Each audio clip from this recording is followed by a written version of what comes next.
Bom dia, eu me chamo Araci e vou iniciar esse trabalho. O nosso trabalho é de matemática e ficamos responsáveis pelo tema função afim. As integrantes do trabalho são Aracilete da Silva, Giovana Cruz, Joana de Souza e Yasmin Gomes. Neste trabalho apresentaremos diversas informações, entre elas o que é a função afim, características, gráficos, tipos, raiz e etc. Além de aplicabilidade da função, a situação real, uma demonstração com exemplo e ainda um passo a passo de uma questão que caiu no vestibular. Objetivo do trabalho e da matemática.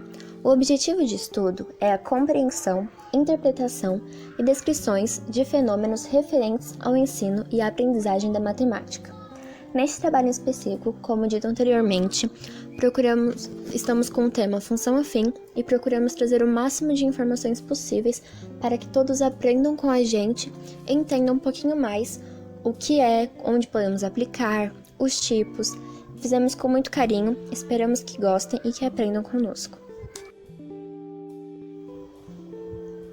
Função afim. O que é? Função afim, ou função polinomial do primeiro grau, é toda função que estabelece uma relação entre a variável dependente, y, e a variável independente, x. Em outras palavras, essa relação tem como característica uma parte fixa e uma parte variável, que depende do valor da variável independente.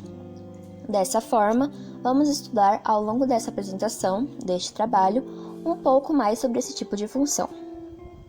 Uma função afim pode ser definida formalmente como: chama-se função polinomial do primeiro grau, ou função afim qualquer função de R em R dada por uma lei da função, da forma função x igual a x mais b, em que a e b são números reais dados e a é diferente de zero. A fórmula é a seguinte: na função afim, o número a é chamado de coeficiente angular e b é conhecido como coeficiente linear.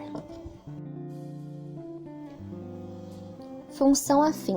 Características. A função afim ela é dividida em duas: crescente e decrescente. Crescente. Uma função afim é crescente quando seu coeficiente angular for positivo, ou seja, a é maior que zero. E decrescente, por outro lado, a função afim é considerada decrescente quando o coeficiente angular é negativo, ou seja, a é menor que zero.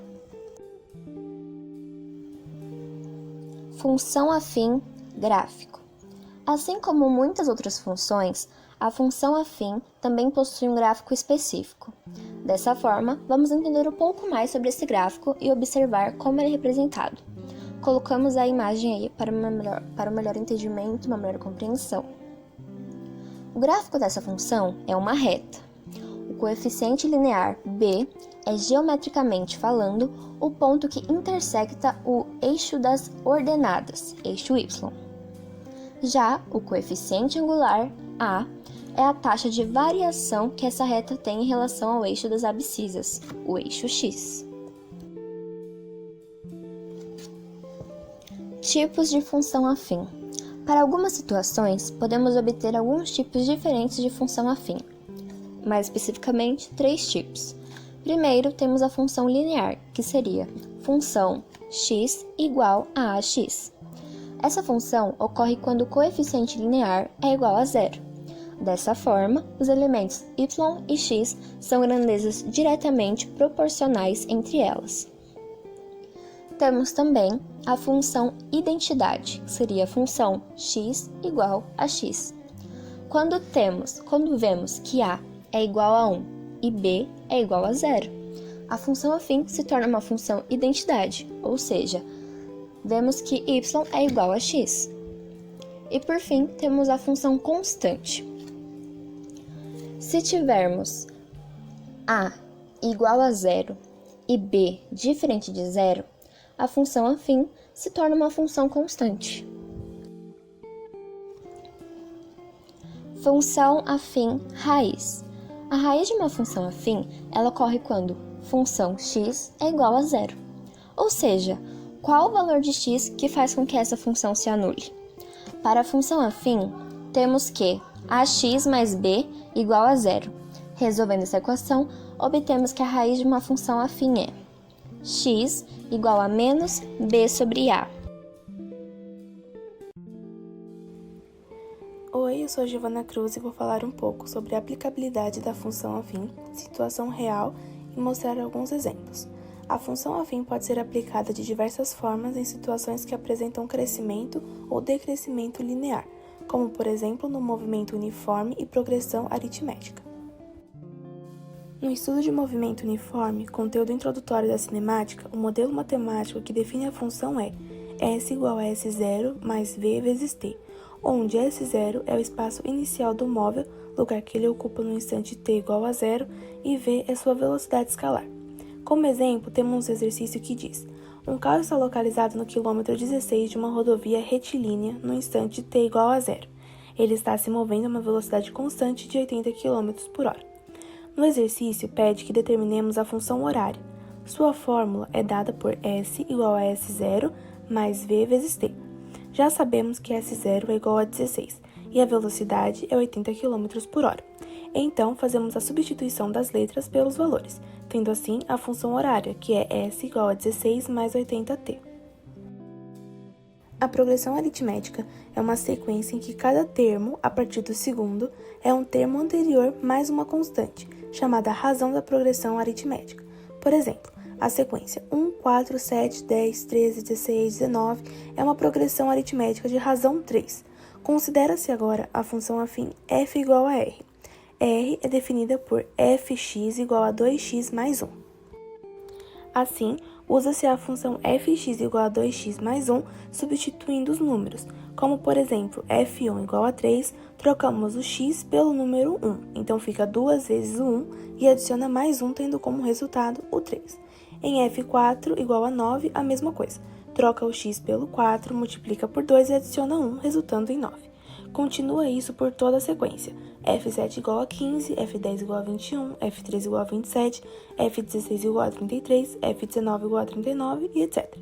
Então, podemos concluir que 3, 9, 15, 21, 27, 33 e 39 é uma progressão aritmética e sua razão é 6, 2 vezes 3. Bom, agora para finalizar o nosso trabalho, só um resumão dos pontos mais importantes. A função afim de primeiro grau, ela é utilizada para representar retas e possui apenas uma raiz. Esta raiz está relacionada com a equação do primeiro grau. A equação do primeiro grau, também conhecida como função afim, é basicamente a lei de formação de retas. Para determinar a equação de uma reta, precisamos de apenas dois pontos pertencentes a ela. A lei de formação segue a seguinte fórmula geral: função x é igual a ax mais b, onde a é o coeficiente angular e b é o coeficiente linear. Podemos classificar as retas de acordo com o sinal do seu coeficiente angular. Quando esse valor é positivo, temos uma reta crescente, e quando negativo, a reta decrescente. Bom, foi só um resuminho do que trabalhamos, do que vimos até agora, só para dar uma relembrada do ponto inicial, do ponto mais importante. Esperamos que vocês tenham gostado, que vocês tenham entendido e tenham aprendido algo conosco. Essa foi somente a primeira parte do nosso trabalho, mais especificamente a parte onde gravada que já está pronta, e em seguida as meninas, a Joana e a Yasmin, elas vão apresentar para vocês a segunda parte do trabalho, que é dando exemplos de questões do vestibular, passo a passo, para que vocês consigam colocar em prática e entender melhor tudo que a gente quis passar aqui para vocês. E é isso, esperamos que tenham gostado, muito obrigada pela atenção de todos e até a próxima!